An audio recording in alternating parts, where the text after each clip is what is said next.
Sobre a Quaresma e a campanha da fraternidade. Nos últimos anos, na igreja, eu vou começar com uma questão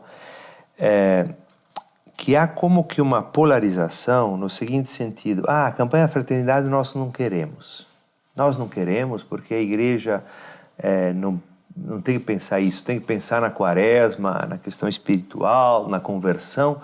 Mas você sabe muito bem desse cenário, e a fraternidade e a amizade social quer dizer que, bom, nós não somos de Jesus, de Cristo, se nós não somos amigos, se nós não nos respeitamos, se nós não somos irmãos. Também aquilo que o Papa Francisco diz na Fratelli Tutti, nós somos todos irmãos.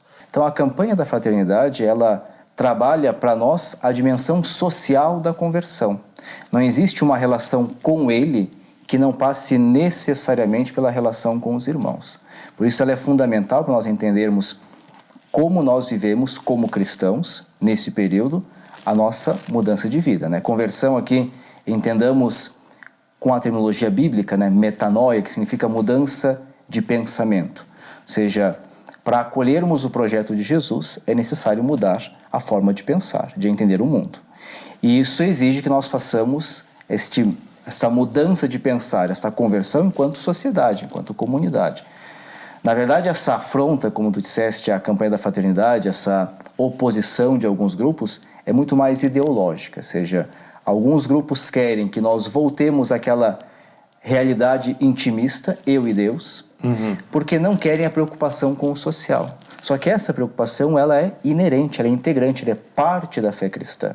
Em Jesus não há uma conversão para Deus que não passe para a conversão com os irmãos, para a realidade de comunhão com os irmãos. Quer dizer, isso é claro, estampado no Evangelho. E essa questão da preocupação com a amizade social, exatamente pelo tempo que nós estamos vivendo no Brasil, de polarização.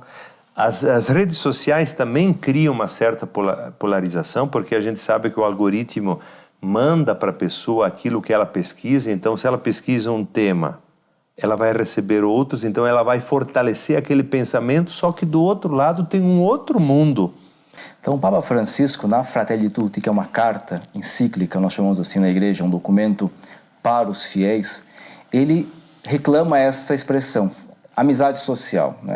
E com isso ele quer dizer o seguinte: olha, nós precisamos viver hoje uma sociedade em que as pessoas não se preocupem apenas com o seu pequeno núcleo de proximidade, família e alguns amigos, mas que se preocupem com a realidade humana e com a criação como tal, que é o modo como nós teologicamente chamamos a realidade, a natureza, o cosmos, o mundo, ou seja, a criação. Essa preocupação, diz o Papa, é a amizade social. É entender que eu preciso estabelecer uma cultura nova de encontro, em que eu permita que as pessoas venham até mim, mas que eu também me disponha a ir até as pessoas. Tá, o que eu preciso olhar para viver Deus? É essa conversão. Exato. O Papa, nessa carta encíclica chamada Fratelli Tutti, ele privilegia um texto que nós conhecemos muito bem, que é a parábola do bom samaritano. E na parábola do bom samaritano, quando o mestre da lei pergunta para Jesus quem é o meu próximo, Jesus conta a parábola para ajudá-lo a entender que não importa isso. Importa fazer-se próximo de quem precisa. Então, a grande questão, na verdade, é como é que nós entendemos a nossa fé dentro de uma realidade que é social. Ou seja, não existe, repito, uma relação com Deus que não seja mediada, que não passe necessariamente pela relação com os irmãos. Se eu rezo meu terço, faço a minha adoração, vou à missa todo dia ou dominical, isso exige de mim uma mudança social em relação com as pessoas todas. Não apenas com o meu pequeno grupo eclesial, mas com toda a sociedade como tal. Não tanto me preocupar quem é o meu próximo, quem para mim é importante, mas de como Jesus ir em direção às pessoas e fazer-se próximo. E essa questão aqui, padre, quando você fala de ideologia, porque as pessoas muitas vezes não sabem o que é uma ideologia. Mas ideologia, na verdade, é um conjunto de ideias através dos quais eu leio a realidade e a interpreto. Isso é uma ideologia. Quer dizer, todos nós temos esses conjuntos de ideias, pelo qual nós lemos aquilo que temos na frente, a nossa realidade humana, e a interpretamos. É normal, né? A ideologia ela pode ser um pouco mais inclusiva ou pode ser um pouco mais excludente. E ela tem uma característica de fechamento, porque quando você fala em ideologia, me parece que nesse conjunto de ideias eu fecho a realidade nela e não compreendo que existe um outro mundo. É por isso que para nós católicos a ideologia ela não pode ser entendida como evangelho, no sentido, o evangelho não é uma ideologia, né? Porque o evangelho nos abre não apenas para essa realidade, mas para a eternidade, para a realidade eterna. A ideologia ela está sempre ligada apenas à realidade histórica, ao hoje, aos eventos do mundo, né? Enquanto que o evangelho nos abre para uma realidade muito maior. Por exemplo, na ideologia, eu posso falar a palavra de Deus, tanto é que em nome de Deus já se fez guerra, já se fez tanta coisa, mas a fraternidade, pensando nisso, é uma palavra que exige mais do que o próprio Deus. Não é um pouco assim?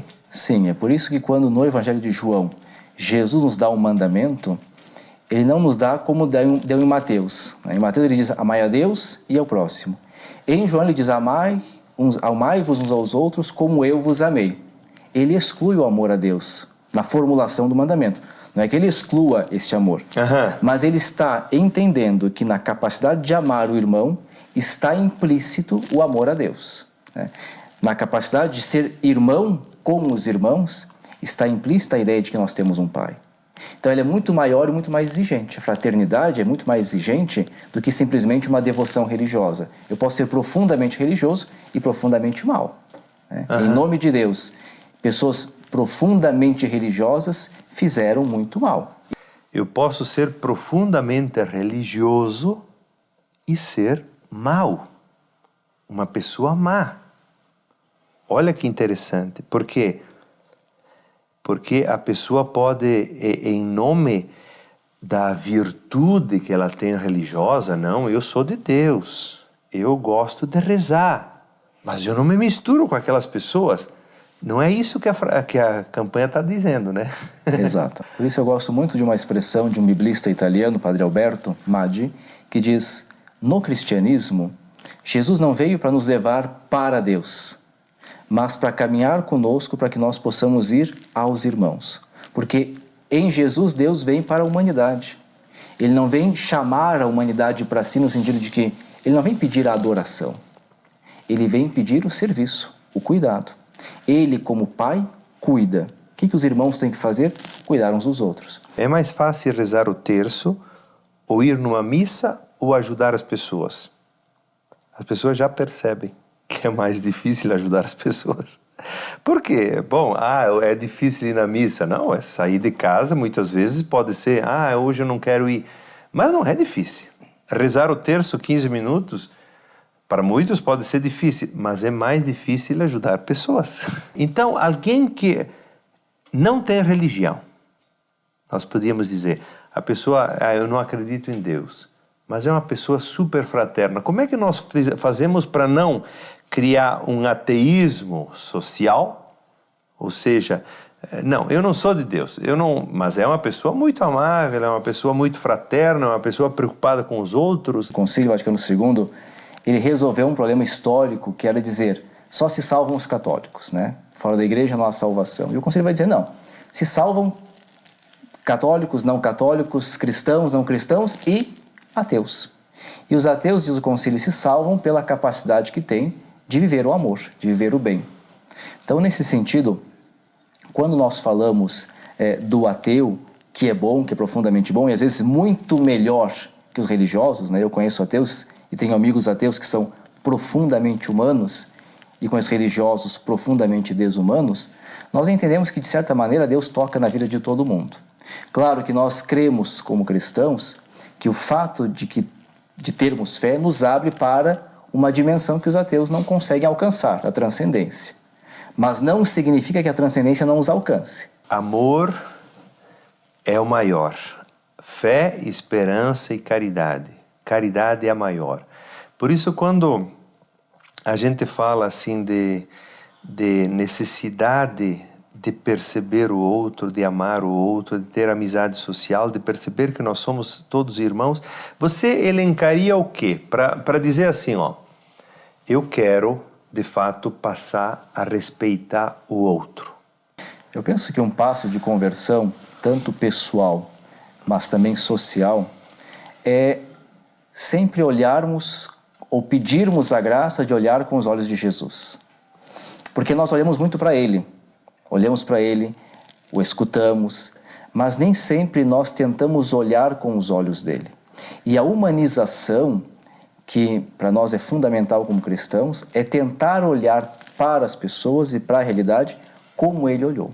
Tu é um padre jovem, inteligente, com uma clareza muito grande, que pode ajudar muitas pessoas.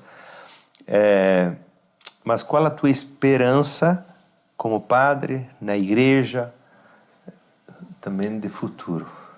A minha perspectiva de uma igreja é de uma igreja que seja mais cuidadora dos outros e não tanto de si mesma, né? Aquilo que Francisco diz, uma igreja não tanto autorreferencial, mas uma igreja que esteja não preocupada consigo, mas com o mundo. Ou, usando a linguagem antiga do concílio, uma igreja sacramental, um sacramento, né? Que distribua a graça de Deus para todos.